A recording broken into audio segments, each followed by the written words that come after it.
Hi everybody, welcome to Live with Chaudhry. It's day 2 at CPHI Worldwide in Barcelona, and I'm delighted to join up my good friends ApiJect's booth here in CPHI, and I'm delighted to be joined actually by the co-founder of ApiJect and now the head of product, Marc Koska. Good and morning. We're going to learn more about ApiJect and actually learn more about what they're planning to do going forward as well. So Marc, first of all, genuinely, it's lovely to meet you. Good to meet you, Rizwan. No, fantastic. Yeah, very excited. Right, now for viewers who are not familiar with ApiJect though, first of all, would you mind giving me a quick overview of ApiJect and the purpose of ApiJect? So ApiJect is utilizing the technology of blow-fill seal to make primary containers individually filled and sealed aseptically. And then we fit through a variety of different technologies and designs, we fit different needles and hubs and connectors to them to allow them to replace potentially the system that we have in place now of glass vials and syringes. Right. And how does this technology differ from traditional pre-fills, pre-fill seals? Yeah. So what we are doing is actually going glass-free, because we think glass has a dubious future with environmental concerns and with the lack of resources that are coming about because of building explosions or the explosion of the building market, the shortages that were generated through this pandemic that we've just been through and maybe in the future.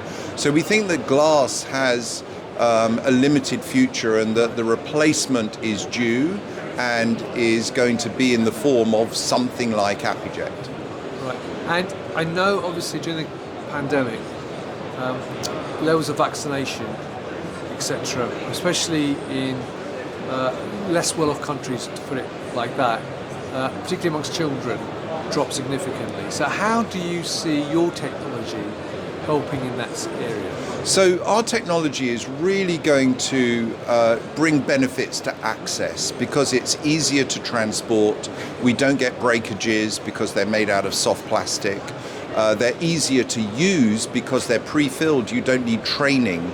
And all that means, and there's several other advantages, and that means that once our product is in the market supply chain, that they can be used by regular community healthcare workers rather than relying on the trained cohort of nurses and doctors to deliver. So in fact, we've got a much bigger group of people who can use this, and eventually they'll be self-administratable.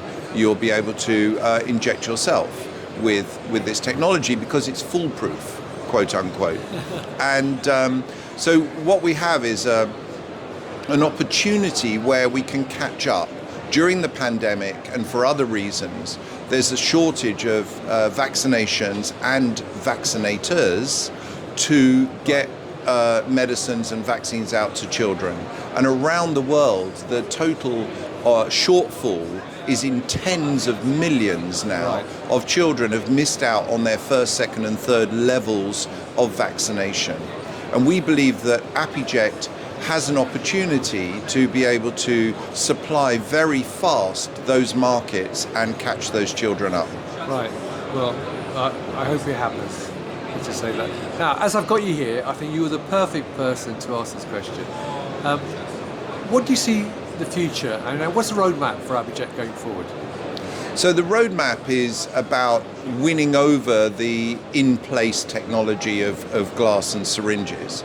And once we've got 2 or 3 drugs launched and approved, and you can see the whole life cycle supporting that technology. So once you've got a pharma company involved, once you've got a regulator, once you've got a purchaser like one of the big UN agencies, then I think that the switch will flick and we'll see that everyone will at least recognize the potential and the benefits of ApiJect. And we'll see that the early adopters, probably the mid-tier pharma companies, will start thinking that because they're under pressure from glass and because they've got environmental audits, etc., they're going to look for an easier to produce, easier resource use, much lower energy, and they're going to be looking towards us. Oh, brilliant. Well, thank you, Mark, for that explanation. Now, obviously, viewers, if you're here this week at CPHI in Barcelona, come and talk to Mark and the rest of the team here in Hall 3. The stand number will be above the video.